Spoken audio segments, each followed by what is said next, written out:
State police. Yeah, there's somebody after me. I'm sorry? There's somebody after me. Where are you? A woman called 911 and said someone was trying to kill her. Where are you? There's somebody after me. She stayed on the phone for 23 minutes. You?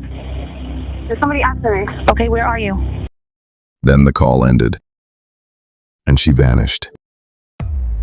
Months later, police searching for her made a discovery. 4 bodies.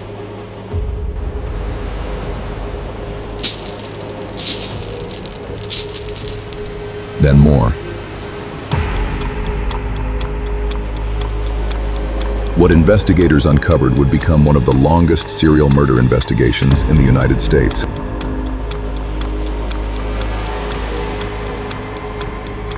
This is the story of the Gilgo Beach investigation. Stay with us as we uncover every twist in this chilling case. And if you want more thrilling and investigative true crime stories, don't forget to like this video and subscribe to the channel for the next dark truth we expose.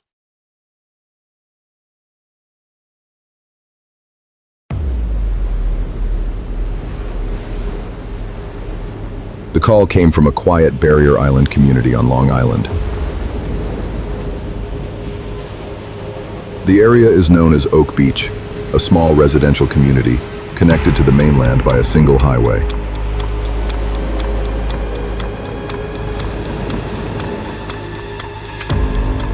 In the early morning hours of May 1st, 2010, Shannan Gilbert arrived in Oak Beach.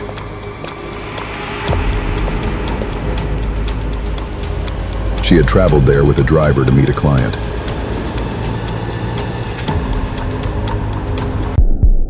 Shortly after arriving, something changed. At approximately 4:51 a.m., Shannan Gilbert called 911. State police. Yeah, there's somebody after me. I'm sorry? There's somebody after me. Where are you? There's somebody after me. Okay, where are you? There's somebody after me. Where are you, ma'am? I don't know. You're driving right now? No, I'm inside a house. I'm sorry? I'm inside a house. What house? I don't know. Can you trace where I am? I'm sorry? Can you trace where I am? No, I can't. What's your callback number you're calling from? Huh? What phone number are you calling from? Somebody's after me. Please. Are you in Suffolk County or Nassau County? I'm in Long Island. Where on Long Island are you? No. No. What's the matter? Are you okay? What are you going to do? What are you going to do? What are you going to do to me? What? You freaking me out. Come on. I'm in the middle of nowhere? Let's go back to Manhattan. Right? We're in Long Island. We're near the water. Please, stop. The call would last more than 20 minutes. During that call, she repeatedly told the operator that someone was trying to kill her. Moments later, the call ended, and Shannan Gilbert disappeared into the darkness of Oak Beach. The search for her would soon reveal something investigators never expected.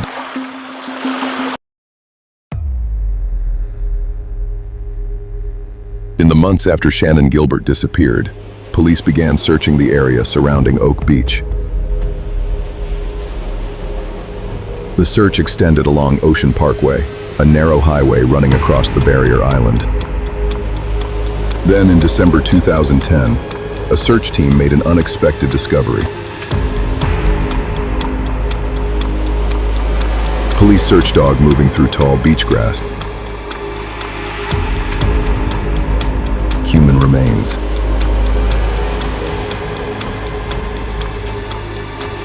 Then investigators discovered another, and another.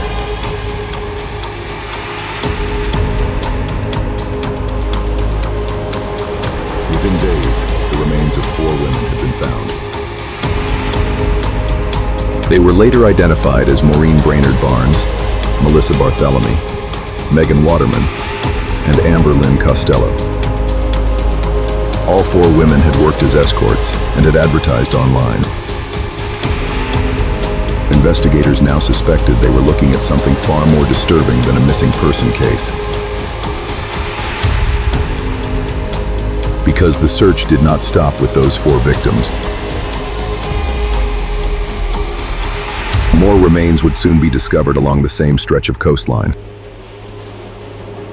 In the months that followed, the search along Ocean Parkway continued, and investigators began finding more remains. Some of the remains had been there for years, long before the disappearance of Shannan Gilbert. Others were discovered in separate locations, but showed similar characteristics. The victims were women. Many had worked as escorts. Many had advertised online. They had been contacted through similar methods, and their remains had been left along the same stretch of coastline. Taken together, these details suggested a pattern that investigators could not ignore. Investigators began to consider that they may be looking at the work of a serial offender. What began as a search for one missing woman had now expanded into one of the largest homicide investigations in the region. But for years, the identity of whoever was responsible remained unknown. By 2011, investigators had identified multiple victims along Ocean Parkway. The possibility of a serial offender had been considered, but identifying who was responsible proved far more difficult. Over the following months, the investigation continued, but public updates became limited. Years passed without an arrest. But as time passed, one question remained. Who was responsible for the victims found along Gilgo Beach? For more than a decade, that question remained unanswered, until the investigation was re-examined. In 2022, the Gilgo Beach investigation was re-examined. A new multi-agency task force was formed to review the case from the beginning. Investigators revisited evidence that had been collected over more than a decade. This time, the focus included digital records, phone data, and previously overlooked details. Patterns began to emerge from information that had existed for years. One detail drew renewed attention: a vehicle seen near one of the victims.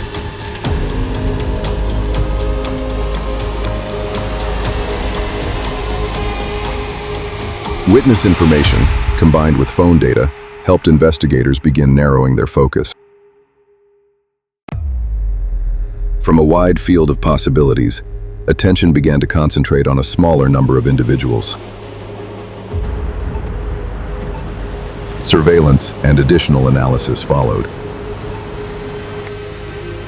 Investigators were no longer searching broadly.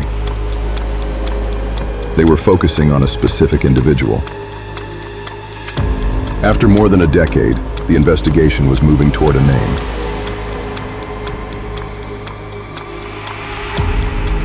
And in July 2023, that name was made public. Investigators identified the suspect as Rex Heuermann, an architect who had lived on Long Island for decades. He was arrested in Manhattan and charged in connection with multiple murders. According to court documents, investigators cited several forms of evidence. These included cell phone data, vehicle records, and forensic analysis. Prosecutors also referenced digital activity and patterns of communication connected to the victims. These details were outlined in charging documents as part of the case presented in court. The investigation remains ongoing, with additional developments continuing to emerge.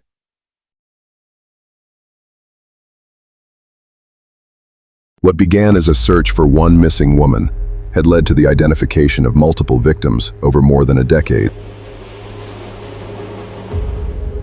The case brought together years of evidence, technology, and investigation.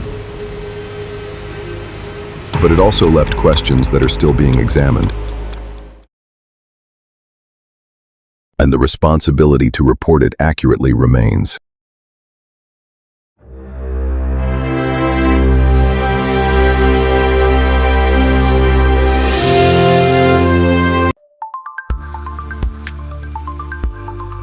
You're watching Truth in Shadows, the State Crime Archives, where we uncover the darkest crimes, the betrayals of trust, and the stories hidden in the margins of public record. Here, every crime leaves a shadow, and every shadow tells the truth. If you're drawn to true crime told with depth, honesty, and cinematic detail, subscribe now. Like this video, share it, and join us as we explore cases where justice and deception collide.